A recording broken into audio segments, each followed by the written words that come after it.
Enjoy with your headphones for a better listening experience. Please watch till the end of the video to have the most scariest part of the story. I am terrified when it rains in the woods. It's raining again. To be honest with you, I'm terrified of rain. I never leave the house when it's storming outside. But to give myself some credit, I never used to be like this.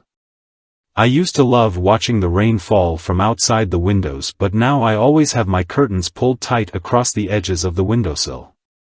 I wish I could show you what made me the way I am, partly to warn you, partly to verify myself. But I can't. I can only write out my story like it's some sort of fantasy. As if it's just another bizarre story on the internet that deserves to be forgotten in a week. If you see it like that, then that's fine, but I won't forget. I'll never forget. In 2012 I was a 21-year-old college student. I was absolutely madly in love with nature and all things wild.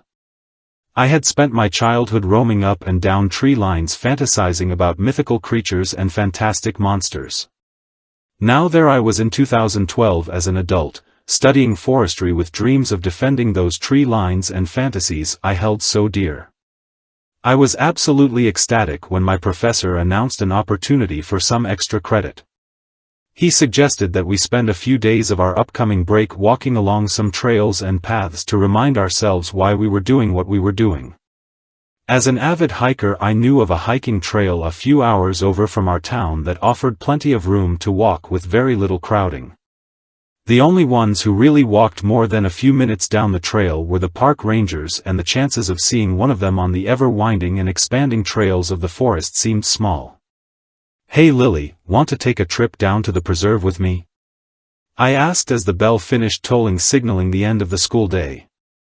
The girl next to me, Lily, was a quiet and sweet girl. She had long brunette hair that stretched just past her shoulders and gentle green eyes.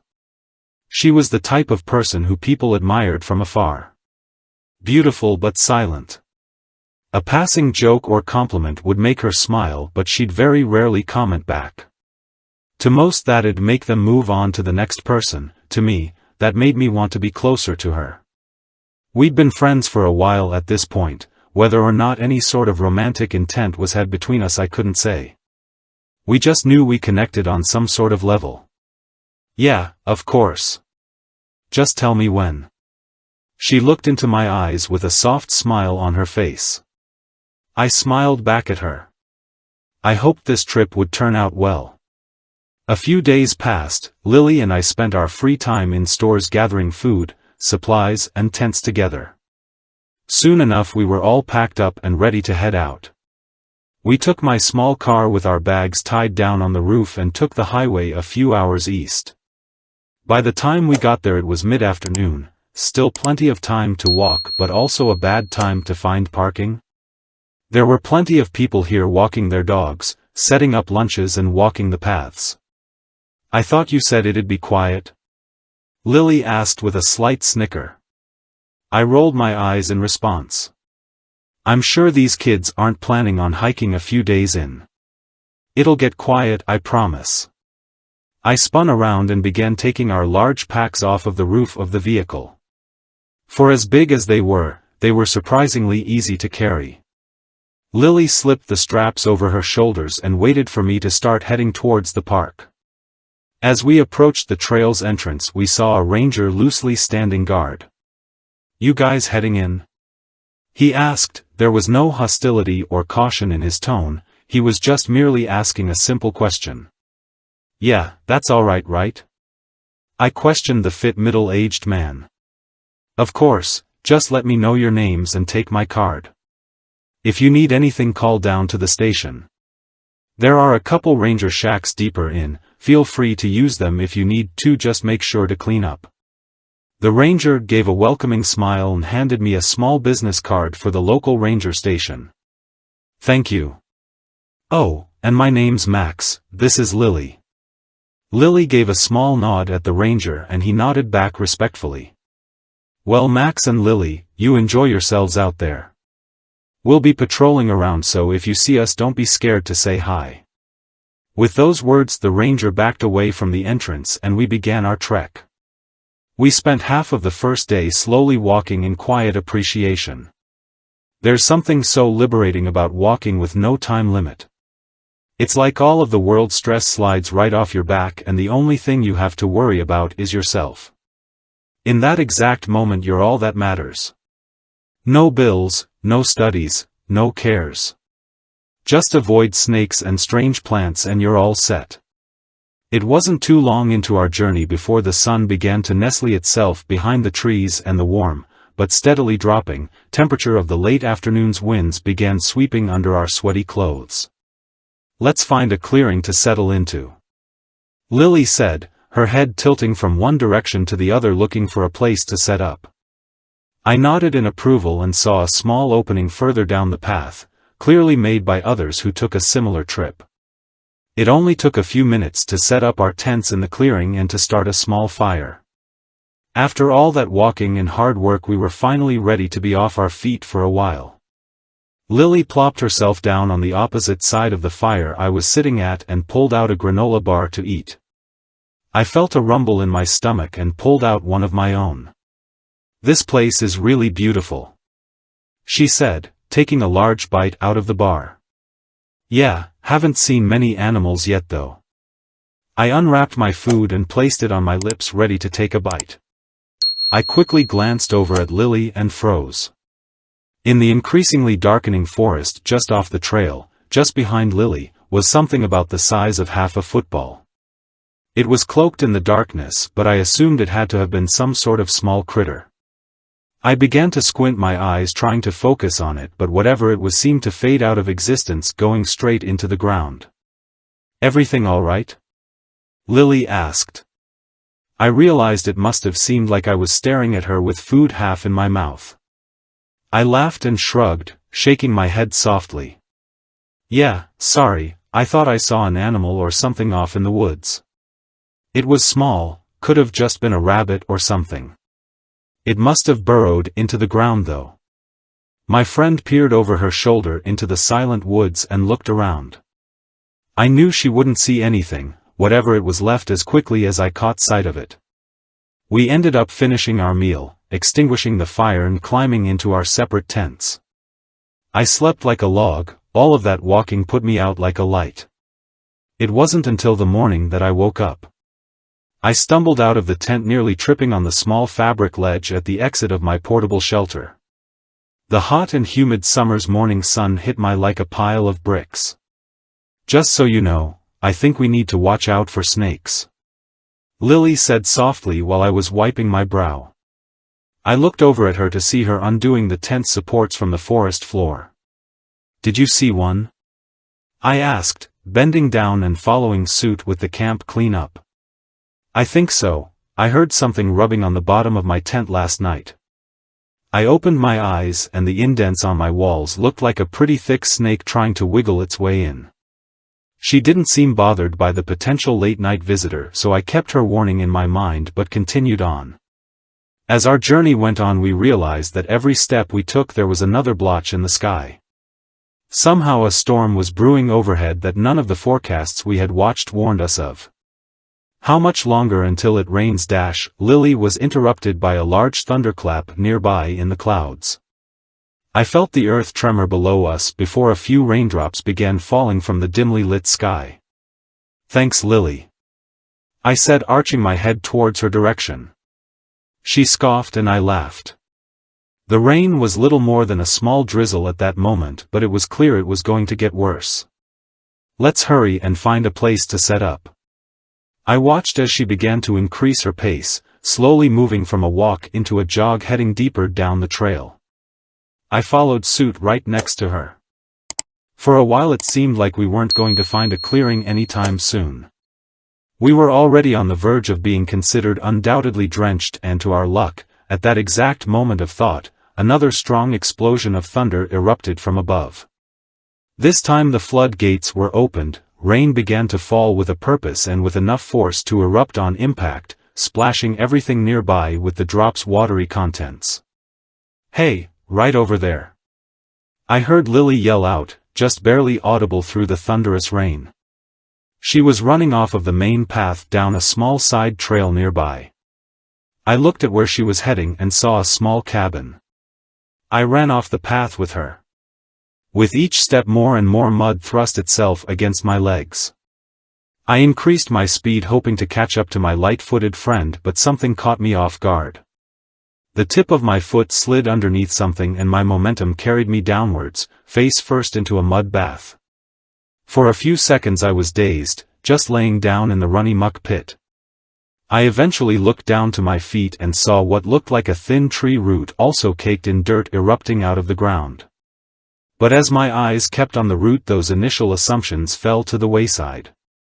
The shimmering of the mud is what made me realize that whatever this object was, it was moving just beneath the mud. Then it clicked in my head, the snakes Lily had brought up, I had just tripped over one of them. I felt a shiver cross over my back and I jolted back up to my feet and continued on my path, abandoning that snake behind. Without another incident I made it to the cabin doors and busted inside, finally free from the hurricane-like storm. Wow! A familiar voice rang out in the shack. I looked over to see a drenched but otherwise clean Lily staring at me with an amused smile on her face. Decide to have a wrestling match out there? Haha, funny. I said, looking down at myself.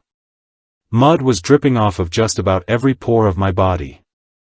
I think I met one of your snakes you mentioned out there. It decided to give me a little trip. Oh really? Lily said as she grabbed me and turned me around, searching the pack on my back for something to help me clean up. You were right, they're pretty thick. I wonder what kind they are. I can't imagine them being venomous being that wide. I felt the hands of my companion yanking out fabric from my pack. I took some time to look around the cabin as Lily pulled the towels free. It was wooden, old, and completely empty. There was a cooking stove off to one side, but other than that it looked very sparse.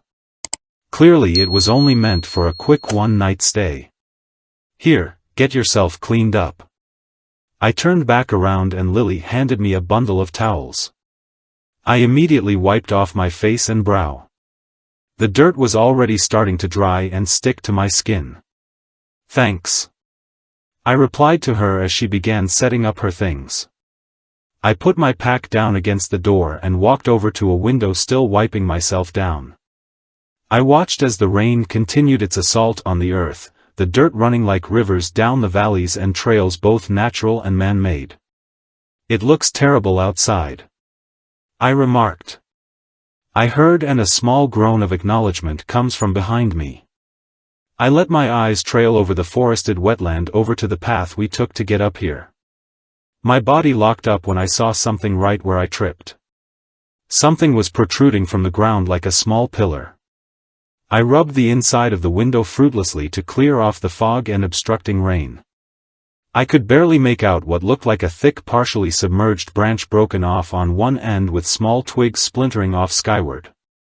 Hey, come and look at this. I called out to Lily, who was still fondling around with her bags. Is it the snake? She asked, rising to her feet. I don't think so, it looks weird though. I watched the mud-coated object get hammered by rain as Lily approached and peered outside. Is that a broken tree root? She suggested. I could only shrug.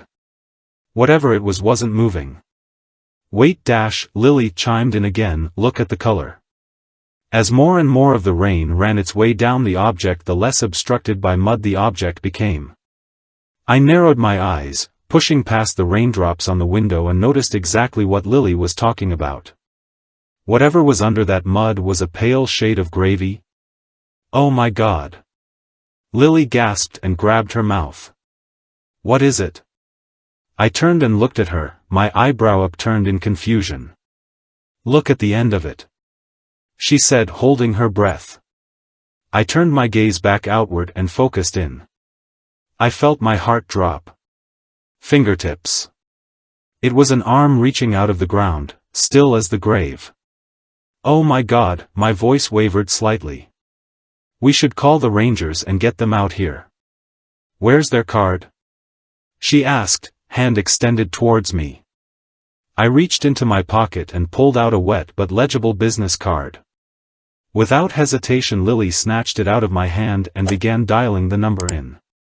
"Hello, I'd like to report something on one of the trails." She paced back and forth on the squeaky cabin floors. I turned and kept my gaze on the hand. It looked petrified in place, fingers eagerly reaching towards the sky, letting the water rush over it. "We're at dash," she began to stutter, "we're at, I heard the voice on the other side of the phone chirp up and Lily nodded. "Hey Max, can you take a step outside and tell me what number's next to the door?" I peeled my eyes away from the hand. I felt an increasingly oppressive air pressing its way inside the cabin. I shook my intuition away and walked to the door. I opened it up and stepped outside. I peered towards the arm and could see it more clearly without the blurry window between us. It was hairless, smooth, and the fingernails seemed clean and trimmed. The water that gushed over it almost seemed to vanish on impact, as if it was some sort of sponge.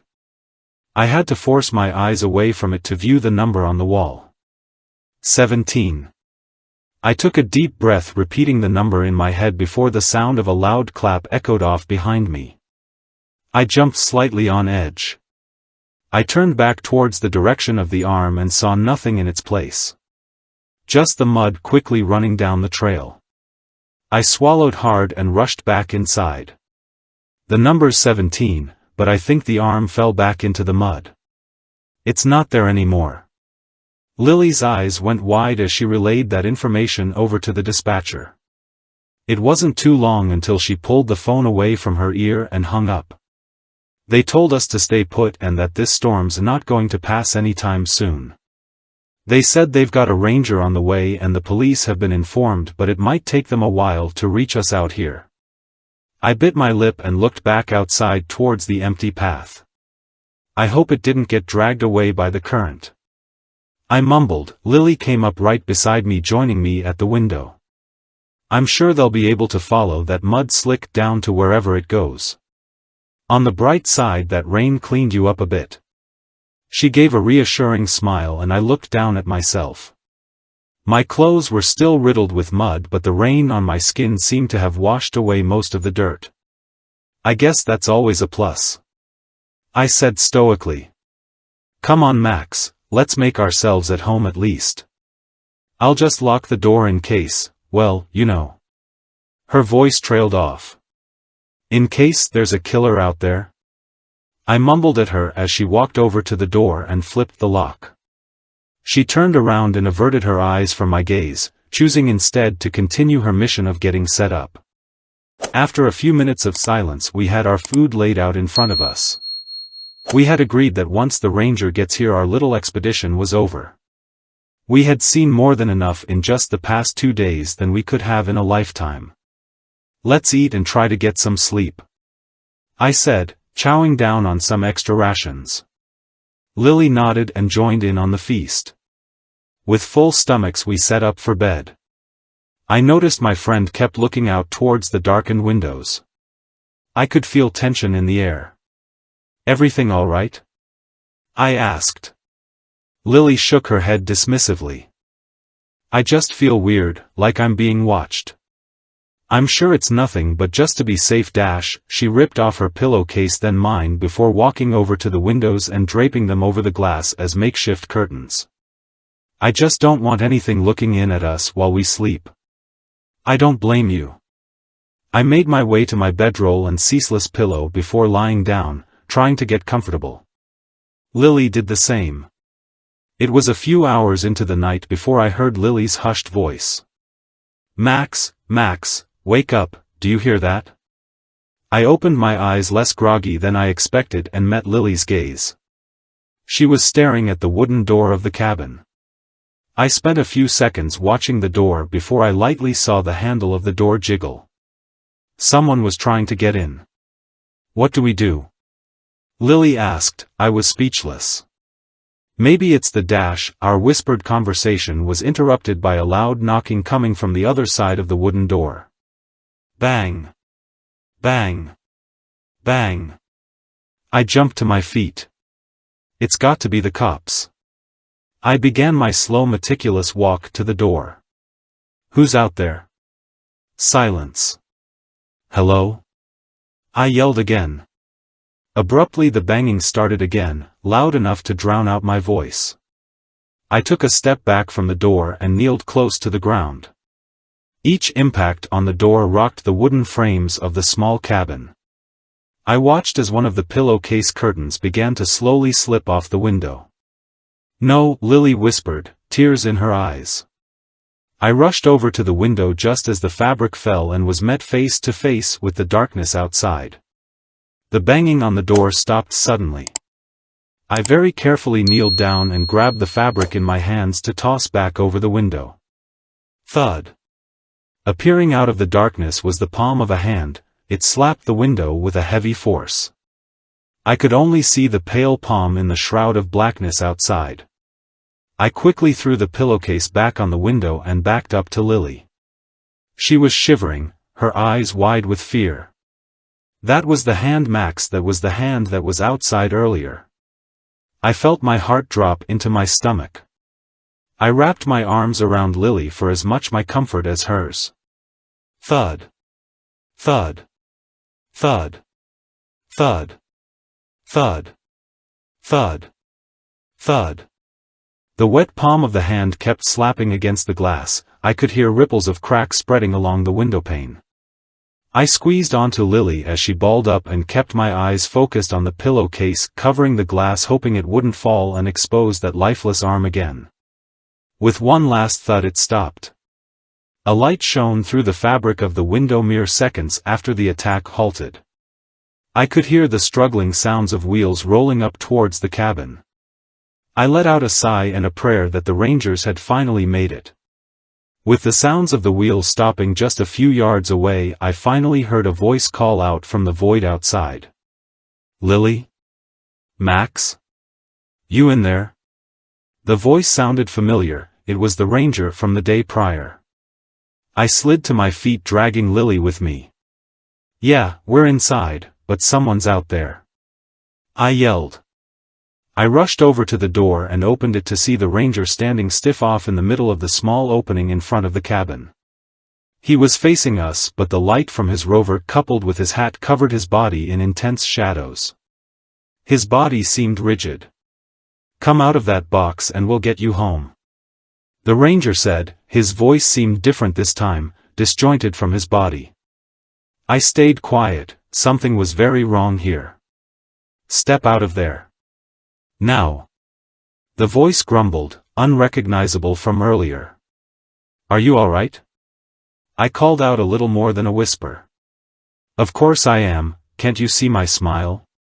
The Ranger tilted his neck backwards. His hat slipped from his skull, which allowed the light from behind him to illuminate his face. His eyes were wide and full of both pain and fear, his lips were quivering in shock. I backed up more into the doorway and watched as two impossibly long fingers trailed their way from behind the Ranger's head and made their way across his cheeks to his mouth. They slid inside with little resistance and began pulling his lips outward in a mockingly gruesome smile. Then they kept prying. I watched as his lips strained with the force of the fingers inside of his mouth. His lips became white with the stress placed against them before a shower of red erupted from his mouth, parting the centers of his lips like sliced meat. "I'm so perfectly happy," a voice called out from just behind the Ranger, its voice thick and unnatural. I looked for the source and froze. There, right next to the Ranger's feet, was a half-submerged human face dug deeply into the mud. Its black cold eyes shone from some unknown source. Whatever this was a monster of the strictest definition. Its gaze was so vastly separated from humanity that there was no common ground between us. As I locked eyes with this thing, human in shape and devilled in eyes, I saw the Ranger fall into the mud. Just behind his head was a long spider-like arm stretching out of the ground, seemingly changing its size and shape as if it only faintly followed the laws of this reality. The Ranger's body twitched and spammed on the ground as more and more lifeless hands began to slither out from the mud, wrapping their hands around his body. I was so thirsty, but now I'm so very hungry. The submerged head called out unblinkingly towards me. Without another warning, the ranger's body was ripped under the earth and devoured by the mud. The ground where he was shifted and bubbled over like a small eruption. The creature's eyes stared at me with a deadening gaze. It was observing me. I let out a small chirp from my mouth. Without changing expression, the head effortlessly started gliding through the earth towards the cabin, fingers and arms popping out from the earth around it like fins from a shark. I had stored enough courage to slam the door shut and lock it before running back over to Lily, who saw the whole thing. "What is that?" she asked, her voice trembling. I shook my head and slumped down next to her. "I don't know." We sat in silence until the sounds of scratching came from below the floorboards. Hundreds of fingers tearing away flesh to the bone, trying to burrow their way upwards. All we could do was sit in the corner furthest away from the windows and pray they didn't get to us.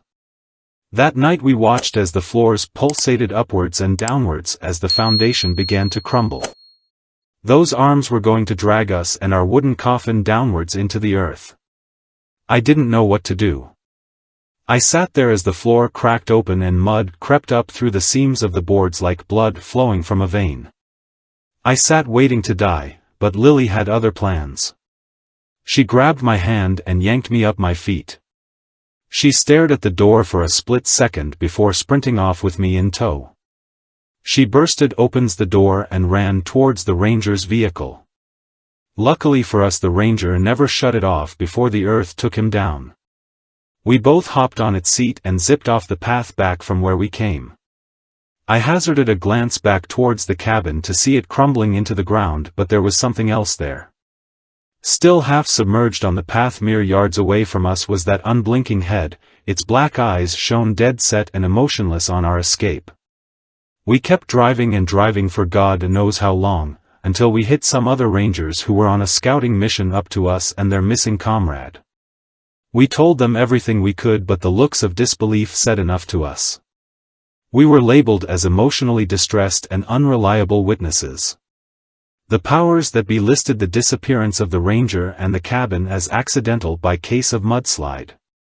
Now every time it rains I wonder if somewhere out in the woods a single head peers out on the trails waiting for someone to pass by, a million hands waiting just below the surface to drag them down into the earth. Thanks for watching. Please comment, like, share and subscribe. The Internet Surfer on YouTube for more horror and scary stories.